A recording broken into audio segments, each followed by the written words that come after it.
नमस्कार, स्वागत है आपका हॉर्नबिल टीवी भारत पर। आइए विस्तार से नजर डालते हैं आज की खबरों पर। गुजरात सीएम भूपेंद्र पटेल पाटन पहुंचे, जहां पाटन विहिप द्वारा आयोजित समारोह में शामिल हुए। पाटन हेमचंद्राचार्य यूनिवर्सिटी के हॉल में वीएचपी ने राजमाता नायका देवी की जयंती का आयोजन किया गया था। पाटन यूनिवर्सिटी कन्वेंशन हॉल में राजमाता नायक देवी गौरव दिवस समारोह में सीएम भूपेंद्र पटेल ने बताया कि आज का दिन नारी शक्ति का दिन है और राजमाता नायका देवी की जयंती भी है।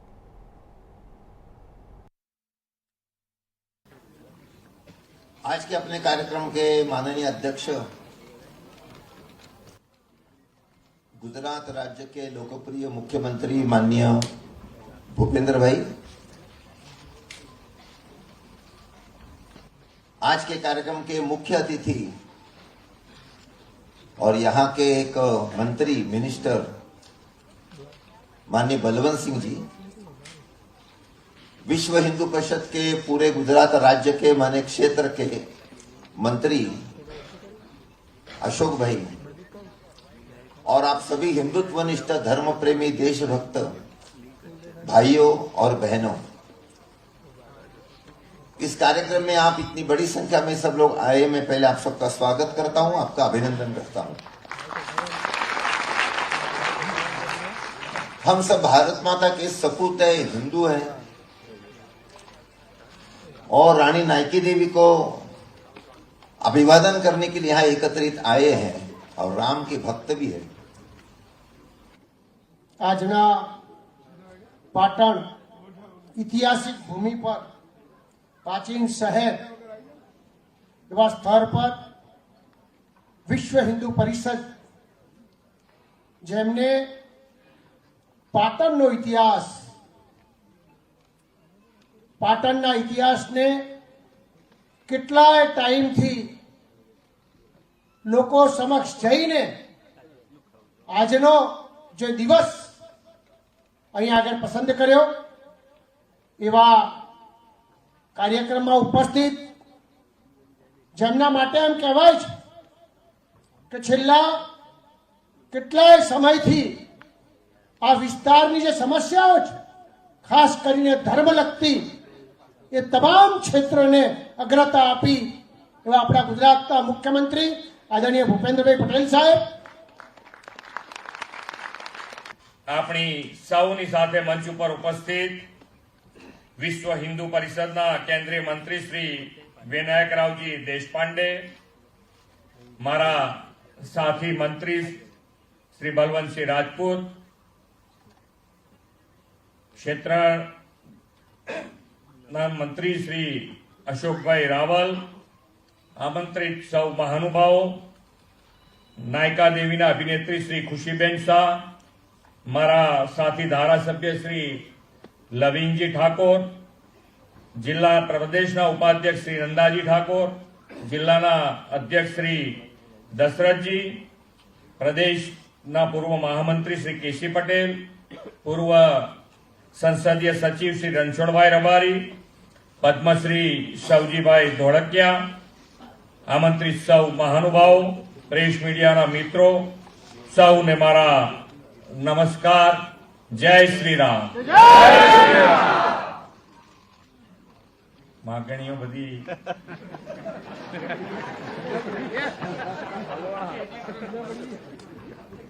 अपना विश्वना सौथी लोकप्रिय नेता ने भारतना यशस्वी वडाप्रधान श्री नरेंद्रभाई मोदीए विकसित भारतना निर्माण में नारी शक्ति, युवा शक्ति, गरीब અને અન્નદાતા ખેડૂતોનું મહત્વ આપણને સમજાયું છે।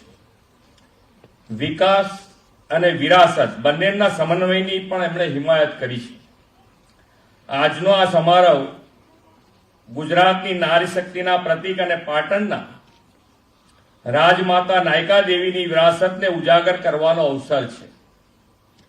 હિન્દની વિરાંગના આર્યપુત્રી નાયકા દેવીના અતુલ્ય પરાક્રમ, સાહસ અને રાજ્ય શાસનને ઇતિહાસના પાનાઓમાંથી બહાર લાવી લોકો સમક્ષ મૂકવાનો વિશ્વ હિન્દુ પરિષદનો આ સાર્થક પ્રયાસ છે.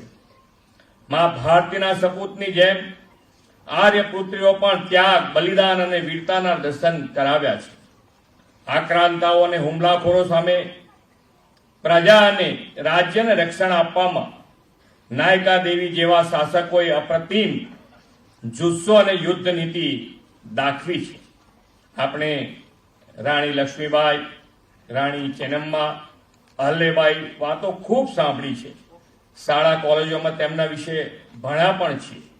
ગુજરાતના ગૌરવશાળી શાસક પાટણના રાજમાતા નાયકા દેવી પણ દુનિયા ઓળખે તેવું यशोगान करवानी अपनी फर्ज है.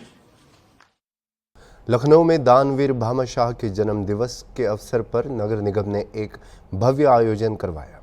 आपको बता दें कि 29 जून को नगर निगम के मुख्यालय पर त्रिलोकनाथ हॉल में दानवीर भामाशाह के जन्म दिवस को व्यापारी कल्याण दिवस के रूप में मनाया गया, जिसमें लखनऊ के अधिकतम व्यापारियों की भी मौजूदगी रही. कार्यक्रम की शुरुआत महापौर के प्रतिनिधि सुशील कुमार के साथ नगर आयुक्त इंद्रजीत सिंह और अपर नगर आयुक्त अरुण कुमार गुप्त ने दीप प्रज्वलन से किया. कार्यक्रम को संबोधित करते हुए अपर नगर आयुक्त अरुण कुमार गुप्त ने बताया कि दानवीर भामाशाह राजा महाराणा प्रताप के विश्वास पात्र सलाहकार थे. आज महान दानवीर भामाशाह जी की जो जन्म दिवस पे जो सरकार द्वारा व्यापारी कल्याण दिवस का घोषणा आज मनाया जा रहा है और नगर निगम द्वारा उसी उपलक्ष्य में आज सारे लखनऊ नगर निगम के अंतर्गत जितने भी व्यापार मंडल है उनसे संवाद किया गया है और सबसे आज एक उसको सेलिब्रेट किया गया है. और इसी में के उपलक्ष्य में माननीय महापौर जी द्वारा इस हॉल में सबको इनवाइट किया गया, सम्मानित किया गया है और उनकी समस्याओं को सुना गया है. और जिसमें अभी देखा होगा कि राजेंद्र अग्रवाल जी जो लखनऊ व्यापार मंडल के अध्यक्ष हैं उनके द्वारा बहुत ही अच्छे से संवाद किया गया है. उसमें उन्होंने कहा है कि उनकी बस एक ही अपेक्षा है कि किसी भी तरह का जब कोई भी व्यापारी नगर निगम में आता है या किसी भी डिपार्टमेंट में आता है तो उसको किसी तरह की परेशानी ना हो, हर तरह की हेल्प की जाए. तो नगर निगम इसके लिए कमिटेड है. इसके साथ साथ जितने भी व्यापार मंडल हैं उनके साथ हम लोग संवाद लगातार करते हैं और करते भी रहेंगे.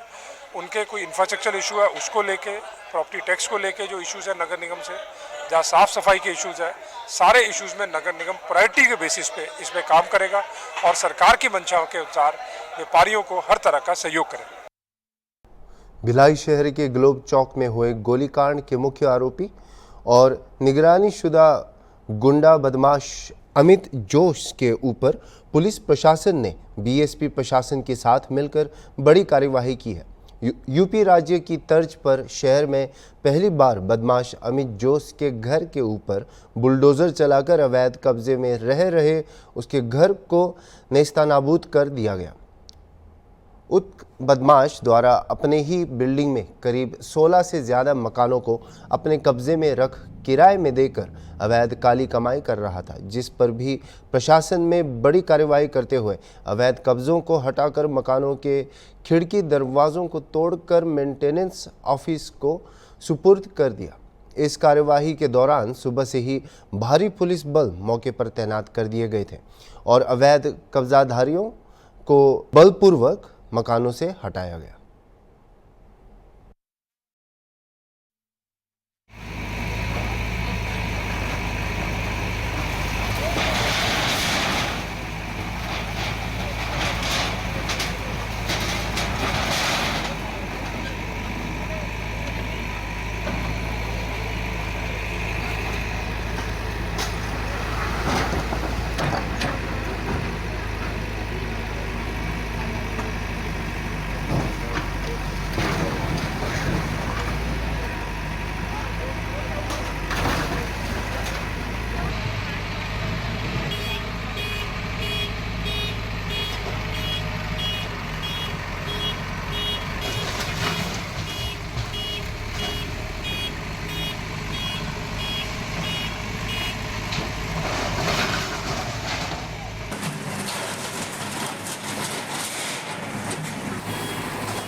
गोलीकांड के मुख्य आरोपी अमित जोश के घर आज बुलडोजर वाली कार्रवाई चली, किस प्रकार की कार्रवाई है सर? पिछले दिवस जो गोलीकांड हुआ था उसके मुख्य आरोपी अमित जोश फरार है अभी भी, और वो अवैध निर्माण करके यहाँ रह रहा था। बीएसपी के क्वार्टर में लोगों को किराया दे रखा था। बीएसपी के द्वारा बार बार उसको नोटिस दिया गया था, उसके बाद भी वो न तो तोड़ रहा था, खाली कर रहा था, जिस पर से आज बीएसपी के द्वारा उसके अवैध निर्माण को तोड़ा जा रहा है।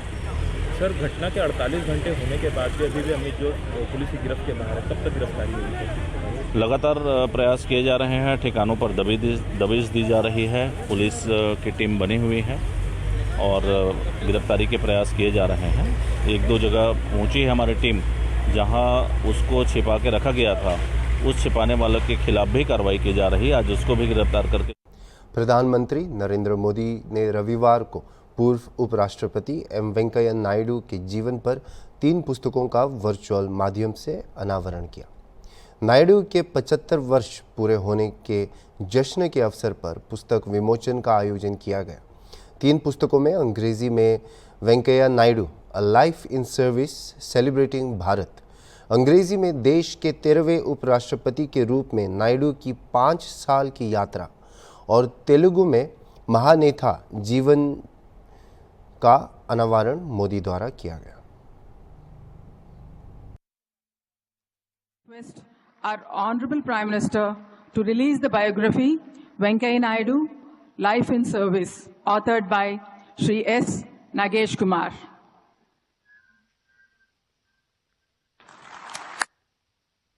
I now request our Honorable Prime Minister Shri Narendra Modi ji to release the book Celebrating Bharat, the Mission and Message of Shri M. Venkaiah Naidu as 13th Vice President of India, a photo chronicle compiled by Dr. I.V. Subbarao Garu, former Secretary to Vice President of India. May I now request our Honorable Prime Minister to release the pictorial biography in Telugu titled Mahaneta, Life and Journey of Shri M. Venkaiah Naidu, authored by Shri Sanjay Kishore. और अभी अभी कुछ दिन पहले ही कांग्रेस ने संविधान की प्रतिष्ठा को मिट्टी में मिलाकर के जो इमरजेंसी लगाई थी उसको 50 वर्ष हुए हैं। वेंकैया जी हमारे उन साथियों में थे जो इमरजेंसी के खिलाफ जी जान से लड़े, और उस समय वेंकैया जी करीब करीब 17 महीने जेल में रहे थे। इसलिए मैं उन्हें इमरजेंसी की आग में तपा हुआ अपना एक पक्का साथी मानता हूं। साथियों, सत्ता सुख का नहीं, सेवा और संकल्पों की सिद्धि का माध्यम होती है।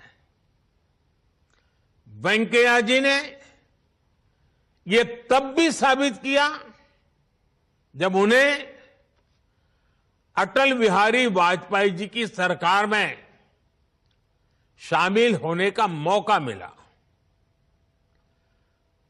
वेंकैया जी का व्यक्तित्व हमारी पार्टी में काफी ऊंचा था, और इसलिए स्वाभाविक रूप से जब मंत्रालय की बात होगी तो उनके लिए बहुत ही दुनिया में जरा जिसकी वाहवाही होती रहती है, ऐसे डिपार्टमेंट का मन करेगा।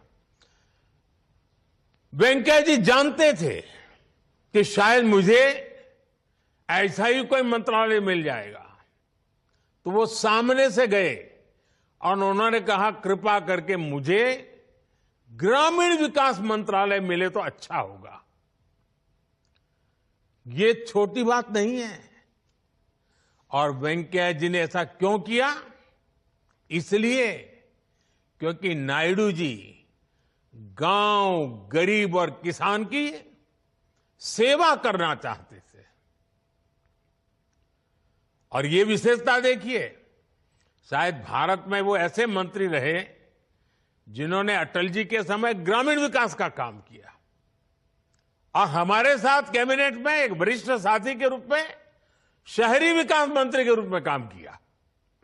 यानी एक प्रकार से दोनों विधाओं में पारंगत, और वो उस काम जिस प्रकार से उन्होंने उस काम को किया, अगर मैं उसके विषय में उनके अनेक इनिशिएटिव, उसके प्रति उनका समर्पण,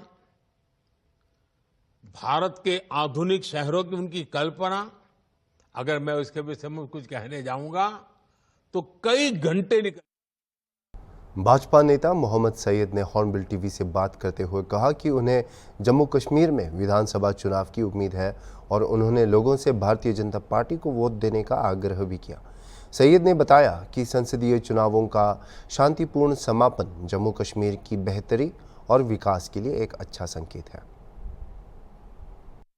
इलेक्शन है, मुतवक्का है कि वो इलेक्शन होने वाले हैं कि ये पार्लियामेंट्री इंतखाब है।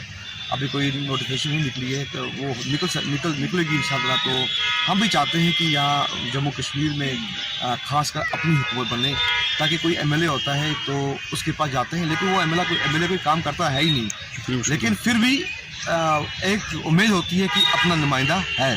तो इसी तरह उम्मीद है कि इंशाअल्लाह आने वाले वक्त में उन्होंने, जैसा कि आप पता है कि high court, supreme court of India ने भी ये इंटीमेटिव दिया हुआ है कि आप सितंबर में इलेक्शन करवाएं। तो इस वक्त जो इलेक्शन कमीशन ऑफ इंडिया की तरफ से पिछली बार भी एक निकला था, नोटिफिकेशन निकली थी कि उसमें ये लिखा था कि आप सर्वे करिए जहाँ भी आपको पोलिंग बूथ्स है, बाकी कोई कुछ तो रह गया नहीं है, वोटर की लिस्ट कीजिए। तो इंशाअल्लाह ये हम चाहते हैं, पूरी जम्मू कश्मीर की आवाम चाहती है कि यहाँ की जो इंतखाब वो जल्द से जल्द हो। ये हमारी उम्मीद है कि इंशाअल्लाह जल्दी होंगे, ये हमारी उम्मीद है। अब वो तो जाहिर सी बात है कि जिस तरह देखते हैं आपके हमारी एलजी एडमिनिस्ट्रेशन ने बहुत ही अच्छे काम किए हैं, जिस तरह का रोड है, जल जीवन मिशन का मसला है, बहुत ही देखो जैसे कि हमारे ये गार्डन है, इनमें बहुत ही हलचल इस वक्त है, हालात ठीक हैं। तो इंशाअल्लाह हमारे उम्मीद है कि जो यहाँ की गवर्नमेंट बनेगी तो वो भी इसी तरह हालात साजगार। कानून और न्याय के राज्य मंत्री अर्जुन राम मेघवाल ने रविवार को कहा कि नए आपराधिक कानून अर्थात भारतीय न्याय संहिता, भारतीय सुरक्षा संहिता और भारतीय साक्ष्य अधिनियम 1 जुलाई 2024 को लागू होंगे।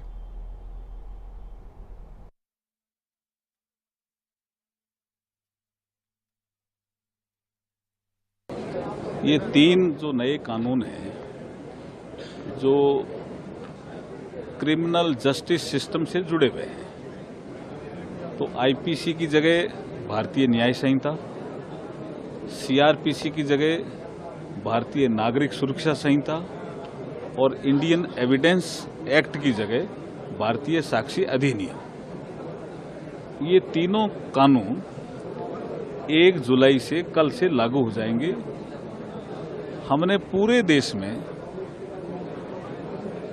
जागृति लाने के लिए, स्टेक होल्डर को अवेयर करने के लिए कुछ कॉन्फ्रेंस की थी। उसमें हमारी ये लास्ट कॉन्फ्रेंस आज मुंबई में हुई है। पहली कॉन्फ्रेंस हमारी दिल्ली में थी, दूसरी कॉन्फ्रेंस हमारी गुवाहाटी में थी, तीसरी कॉन्फ्रेंस हमारी कोलकाता में थी, चौथी कॉन्फ्रेंस हमारी चेन्नई में थी, 5वीं कॉन्फ्रेंस हमारी आज मुंबई में हुई। इसमें फर्स्ट कॉन्फ्रेंस में chief justice of India honourable Chandrachud साहब आए थे, और आप देख रहे होंगे कि हर कॉन्फ्रेंस में 3-4 हाई कोर्ट के चीफ जस्टिस भी आते हैं। वो टेक्निकल सेशन को हेड करते हैं और जितने भी टेक्निकल बिंदु आते हैं उनको हम नोट करते हैं। जो भी सुझाव आते हैं उनको हम नोट करते हैं। सरकार बहुत संवेदनशील है, बहुत लंबा कंसल्टेशन करके इन 3 कानूनों को लाया गया है। देश की परिस्थितियां के लिए आवश्यक था, टेक्नोलॉजी में इतना डेवलपमेंट हो गया उसके लिए आवश्यक था, और फॉरेंसिक साइंस में इतना डेवलपमेंट हो गया है इसलिए ये आवश्यक था। नए कानून दंड देने के लिए, न्याय देने के लिए। हाँ, ये एक आप देखिए कि जब इंडियन पीनल कोड आया था तो उसका काम था कि नागरिकों को दंड दो, इसलिए वो भारतीय दंड संहिता। और वर्तमान सरकार का भाव है कि नागरिकों को न्याय देना है, इसलिए भारतीय न्याय संहिता है। तो तो आपको स्पिरिट समझनी पड़ेगी, और नागरिकों की सुरक्षा के लिए, नागरिकों को न्याय देने के लिए ही ये तीनों कानून लाए गए। एक वक्त था जब भारत जो है बाकी देशों से जो है हमने देखा कि कुछ कानून उनके तर्ज पर बनाए गए थे। आपने कहा कि आने वाले 5 सालों में सिंगल जस्टिस सिस्टम जो है भारत का वो एक मिसाल होगा। क्या देखिए, एक हमारी इंटरनेशनल कॉन्फ्रेंस हुई थी 2023 में, तो उसमें बहुत से देशों के लोग आए थे। तो उन्होंने कहा कि इंडिया में जो ये क्रिमिनल जस्टिस सिस्टम चेंज करने के लिए जो बात चल रही है, उसमें इंडिया को लीड लेना चाहिए। हमने इसमें भी उस समय भी उसे सेशन रखा था।